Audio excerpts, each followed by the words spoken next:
right back there. Yeah. Hello and welcome. So, our agenda, which is floating around here, has me giving a talk for a little while, and then after the talk, we'll cut the cake, and towards the end of the talk, we'll actually have a toast that's kind of built right into one of the passages I'm going to share with you from the book. After that, we're going to have 2 dance performances by our lovely dance troupe that's here. And so anyway, without further ado, welcome. And so people ask, how did Gold Bay come to be? Did I know the story ahead of time? And in the beginning, my mind was simply blank. That's not exactly true. I actually had 3 goals. One was to write a fun book, an exciting book with a gripping plot and engaging characters, the sort of book I like to read. My second goal was to write about the Bay Area, to explore the mosaic of subcultures around the Bay, as well as to do my best to explore the magic, the natural beauty of the Bay. And third, as I've attempted in all my writing, I wanted to try to incorporate a thread, a subcurrent of both something down to earth and uplifting. And for a gripping plot, I turned to, the real world and the headlines. And in my first book, Whitewater, a Thriller, you need bad guys to have a gripping plot. And so the bad guys were a drug cartel. And so I stuck with drug cartels. I read more about drug cartels. I did some research. Quite a bit more research. And for instance, some tidbits. Today, in parts of Mexico, ordinary people, pretty much anyone with a salary, with a steady income, such as teachers, such as avocado farmers, are subject to having to pay protection money to their local cartel simply in order to be left alone. And another little chunk of kind of a window into the world of cartels, how they operate, is summed up in the phrase plata o plomo, silver or lead. This was a phrase originally spoken by, it's attributed to Pablo Escobar of the Medellin cartel in Colombia. And he would give people that choice, judges, police chiefs, politicians, and it meant plata o plomo, silver or lead. You either accept our bribes and perhaps grow rich with a secret Swiss bank account, or you die right now. A horrendous choice. And the insidious dimension of that is that once an official accepts the bribes, they are from then on owned completely by the cartel, and they continue to pretend to enforce the law, but in fact they are enforcing the law only against the competition of the cartel. Meanwhile, they're aiding and abetting and nurturing the cartel, which is in the process of sucking the lifeblood out of the local community. And so with that in mind, I'm going to read you a passage from the book. In the course of this talk, I'm going to share a number of passages, and I'll try to do my best to avoid, do I need this mic? Yes. Yeah. Okay. Not so close. Not so close? Okay. How's this? Yeah. Okay, good. Thanks. Hey, as we go along, your questions and your feedback, and you're stepping in and just giving the talk is very welcome. Okay. So I'm going to do my best to avoid spoilers as I read a few passages to you. And so I'm not going to tell you who's the speaker in this, but just understand that a character in the book explained the cartel's ingenious entrepreneurial structure, which was flat with few employees. A vast number of entrepreneurs did the actual drug and human trafficking, kidnapping, extortion, robberies, identity theft, you name it, and paid 20% of their gross to the cartel. In return, they got free money laundering and fencing, and the protection afforded by the cartel's vast network of corrupt cops, judges, border and customs agents, prosecutors, lawyers, and politicians. And so we're talking about imagining a cartel extending its tentacles into the lifeblood of the Bay Area. So a number of serendipitous things happened in the course of writing this book. One was that a friend of mine, Tone, who, by the way, I want to welcome all of you here. So many wonderful friends. I'm going to go around and do that again later in the talk here. But this is an okay time to begin the toast, the preparations for the toast. Anyway, north of the border, cartels tend to use juveniles as their lookouts, as their drug mules, and also as their killers, as their hitmen or sicarios, because the laws applied to people under 18 are much more lenient and forgiving than those for adults. And a serendipitous event happened where a friend of mine, Tone, introduced me to a man named Hisham Ali Bab, who at that time was a staff member of the Oakland Youth Nonviolence Program. And I learned a lot from Hisham, including that they had figured out a way to try to lure and successfully lure these young juveniles out of their gangs. It was a very deadly situation for these young kids. They were very likely to get shot, to die, to wind up in prison. And yet it was hard to get them to quit their gang.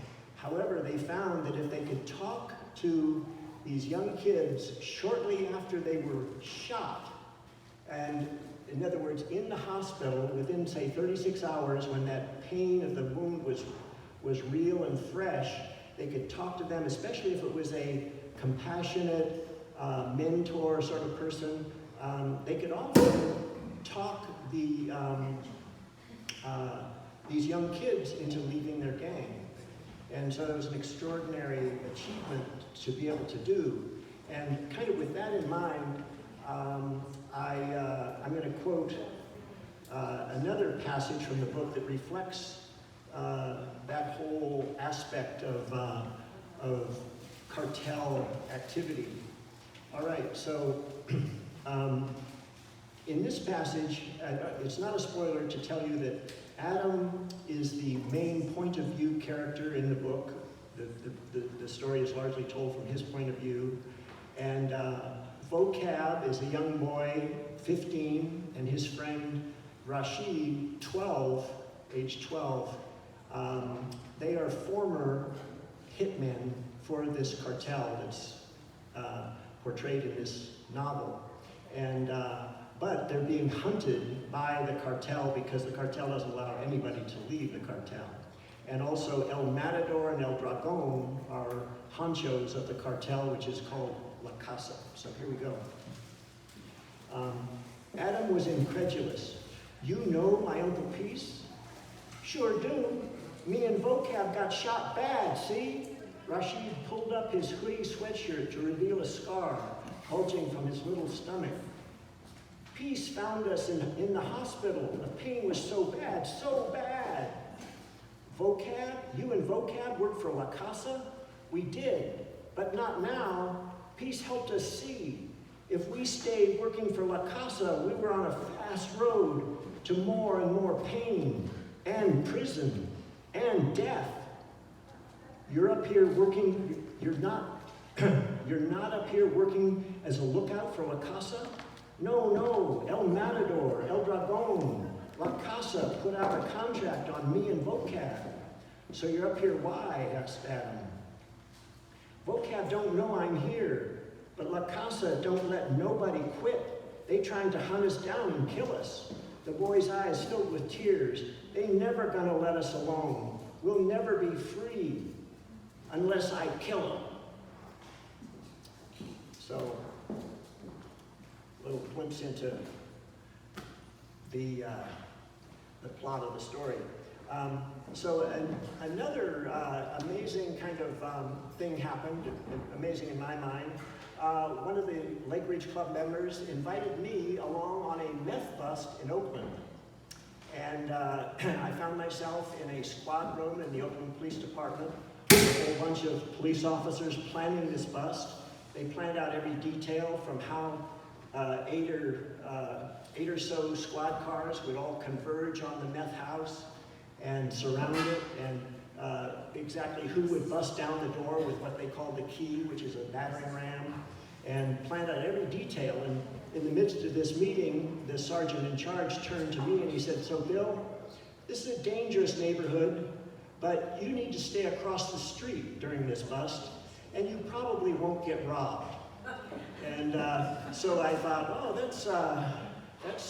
that's good. I probably won't get robbed. And so anyway, the bust unfolded largely as planned, pretty amazing.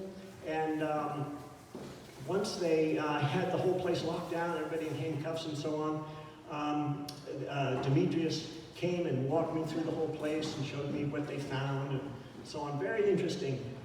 The thing that I remember most from that impressed me the most was just how courteous and how kind these police officers were. Not just to one another and to the public, but to the people they were arresting. Being very careful when they put them in the squad cars and so on. I mean, they were exemplary humans.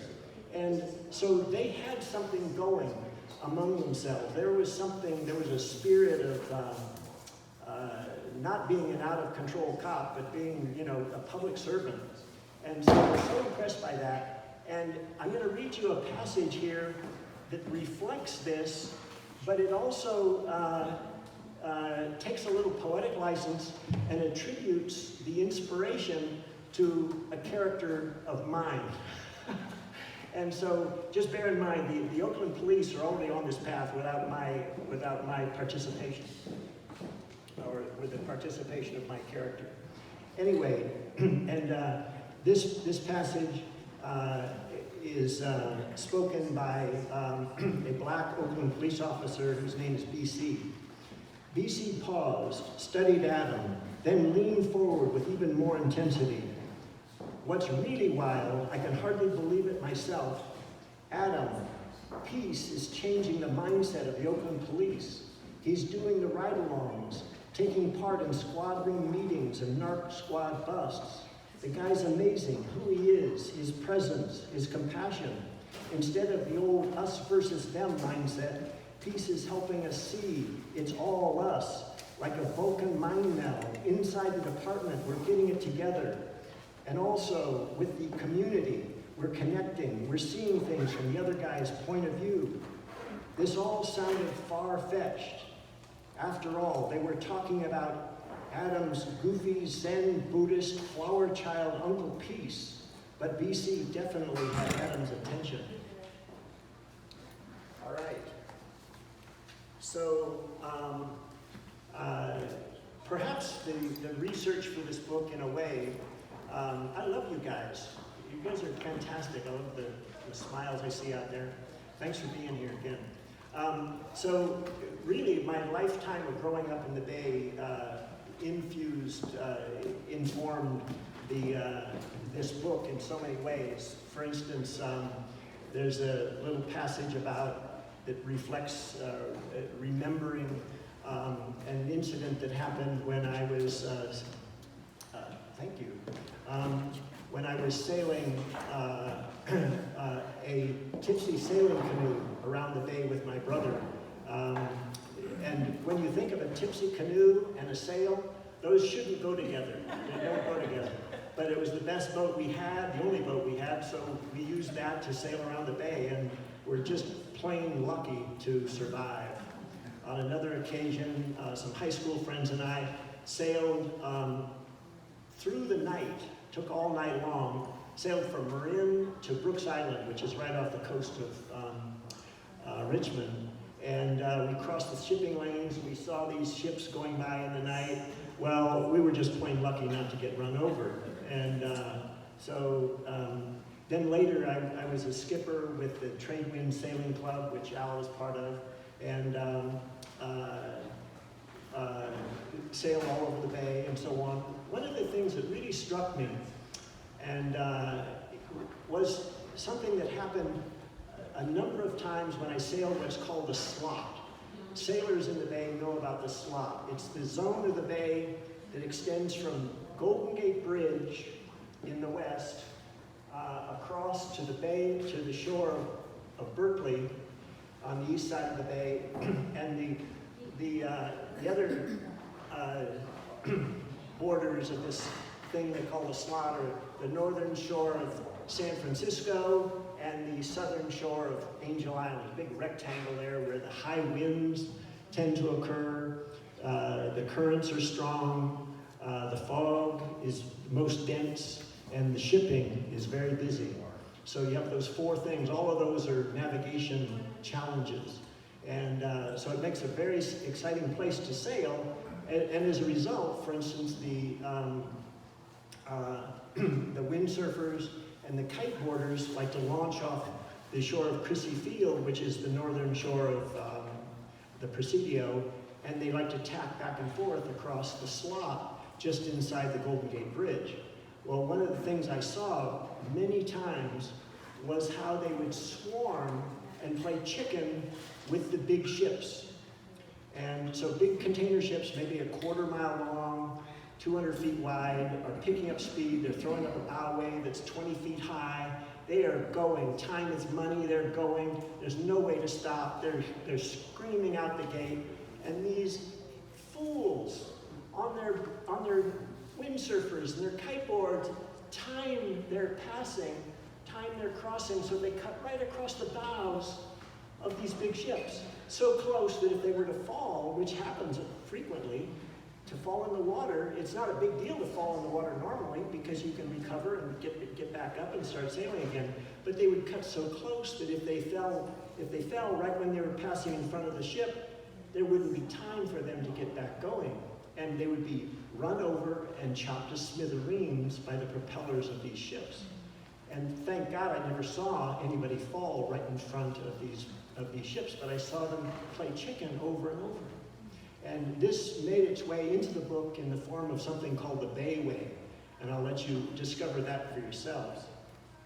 But the next passage I'm going to share with you is my intention is to, share something of the beauty of the Bay and to hopefully heighten the reader's awareness of this beautiful place we live in. So, at first light, the surface of Richardson Bay, and that's a bay off of the main bay over near Sausalito.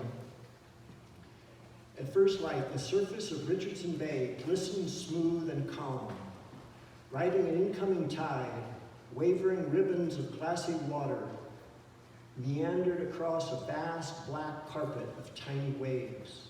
Swells from the first San Francisco-bound ferry of the morning gently rocked Dream Voyager, that's Adam's boat.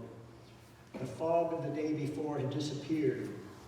In the distance, lights of cities encircling the bay glowed, and cars streamed across the Golden Gate and Bay bridges. Another day going for the gold. And we skipped down, leaving the shelter of the Marin headlands Adam felt a breeze wafting in through the gate. After scanning the shipping lanes to make sure he would not be run over by any more big ships traversing the bay at 20 knots, he pointed the bow into the wind, unzipped the sail cover, and punched the winch button to send the mainsail racing up the 100-foot mast, marveling at the full, sensual, curving shape of the sail. What could be more beautiful? He killed the engine, adjusted the main sheet line, and soon, on a broad reach, leaving Alcatraz well to port, Dream Voyager knifed through the waves, headed for the northern shore of San Francisco. As he neared the shoreline, he felt a deep humming energy reverberate out over the water like a great hive awakening. All right. So, I was able to touch on and to explore many of the subcultures that surround the Bay, Marin, Silicon Valley. I explore Silicon Valley in the form, kind of through the means of a billionaire named Harry Belacozy, who's patterned after Larry Ellison, and a combination of Larry Ellison, Steve Jobs, the founders of Google. I'll just share with you some things that you might not know about Larry Ellison. He actually does own the Golden Gate Yacht Club, which shows up in the book. He bought that when he got kicked out of the more prestigious yacht club next door, St. Francis Yacht Club. He does own one of the Hawaiian Islands. He bought PeopleSoft in a hostile takeover, much to the chagrin of the staff of PeopleSoft. He does have a mansion in Woodside. I actually met the contractor of that mansion, and he is the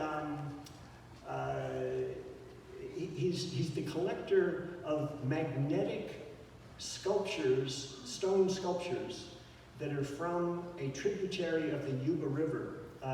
As a longtime outfitter in California, one time I was scouting out access to the lower Yuba below Englebright Dam, and I tracked down a property owner. I needed to cross his land to launch boats, and so I got to know him, and it turned out he owned this land, but there was no real income from the land until he started mining these boulders, which are about as big as a big Volkswagen, and he had this big saw that had about a 20-foot diameter blade, and he would cut these boulders into slabs and sell them to Silicon Valley tech guys, including Larry Ellison.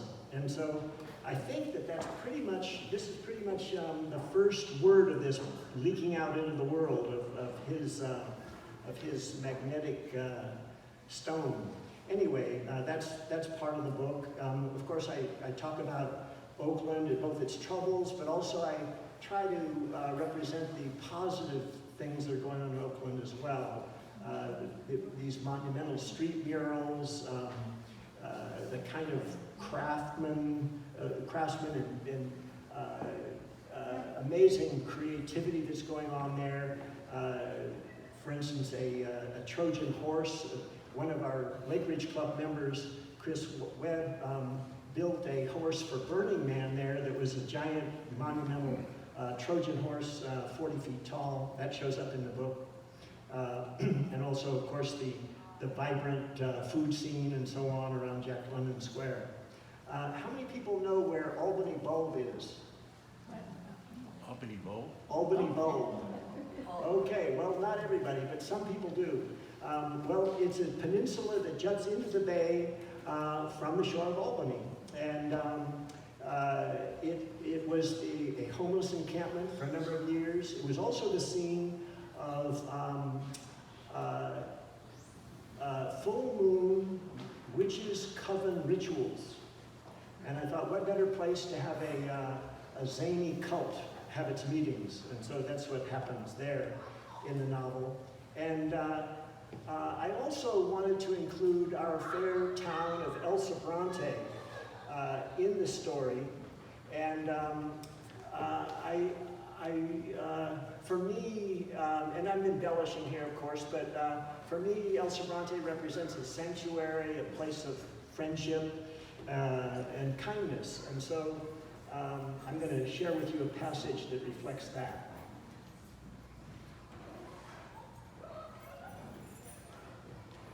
Adam focused on his immediate destination, El Sobrante, the town where he had lived with his Uncle Peace from ages 5 to 18.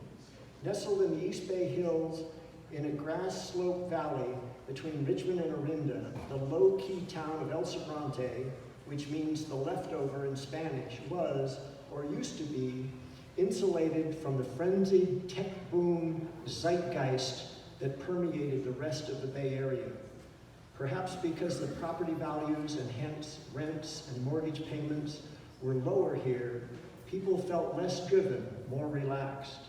Adam pondered how the town's relative calm, combined with its being surrounded by the vibrant culture of the Bay Area, made El Sobrante a natural sanctuary for writers, thinkers, teachers, and a variety of souls plying roads less traveled.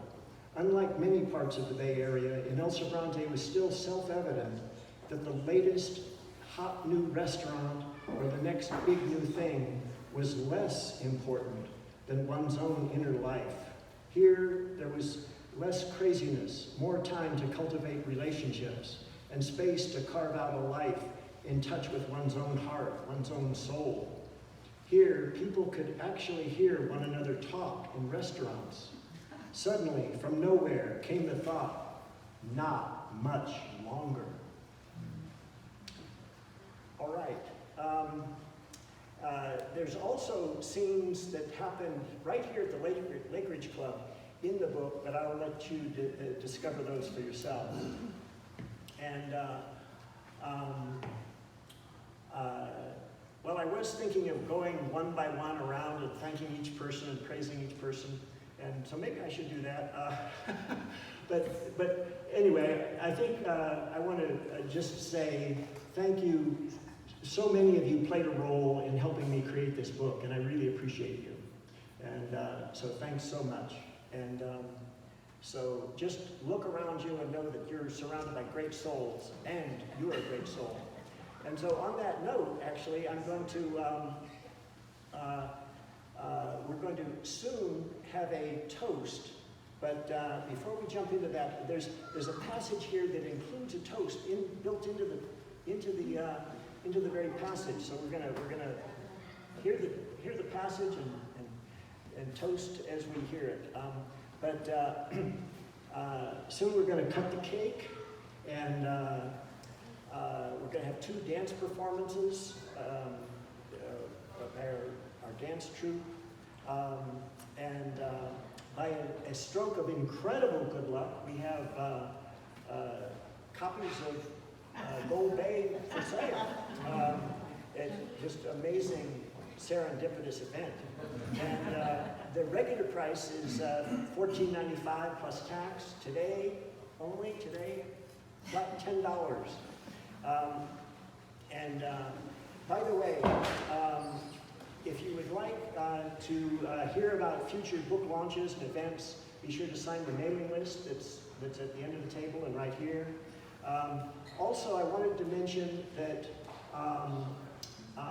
if you're like me, I like to do a lot of my reading listening to audiobooks when I drive, when I exercise too, when I swim in this pool right here.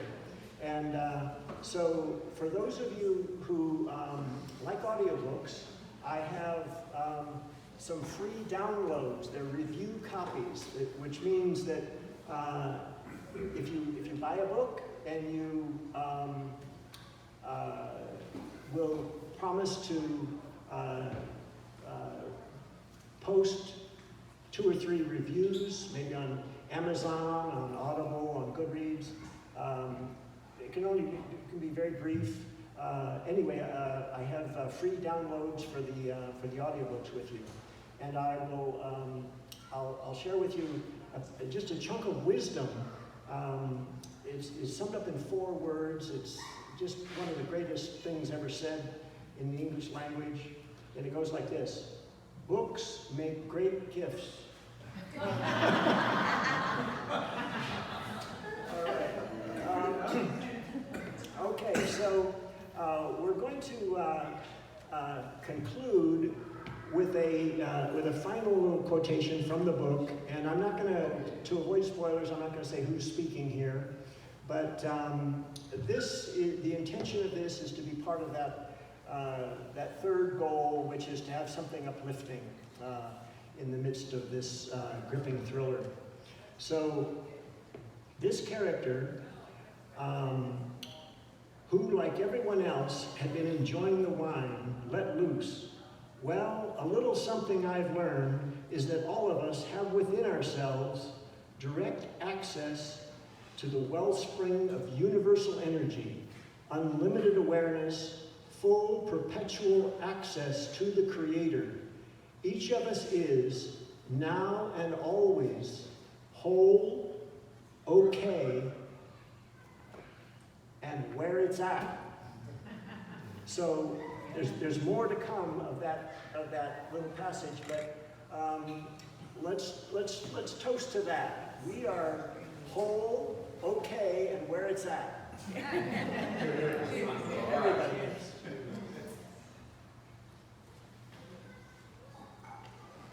All right. So the speaker paused, beaming. There were shouts of "Skål" and "Amen." Everyone lifted their glass in a toast, then fell silent again, hanging on every word. You don't need to yearn to be fixed or to be anywhere other than where you are, he continued. To have such yearnings is only human, of course, but when these yearnings come up, simply take notice without thinking they are truly from your essence. They may indicate you are sad or need nurturing, or that it would be good for you to do something for yourself. But you are not the yearning, or the sadness, or the neediness. You are the space where these things flow through. You are presence. You are life force. You are the Creator. As Rumi says, it is your light that lights the world. All right. Should we cheer that one? Skål. It is your light that lights the world.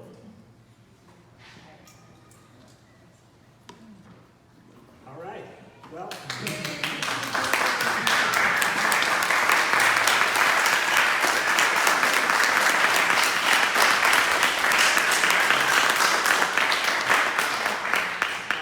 I'm truly honored and thrilled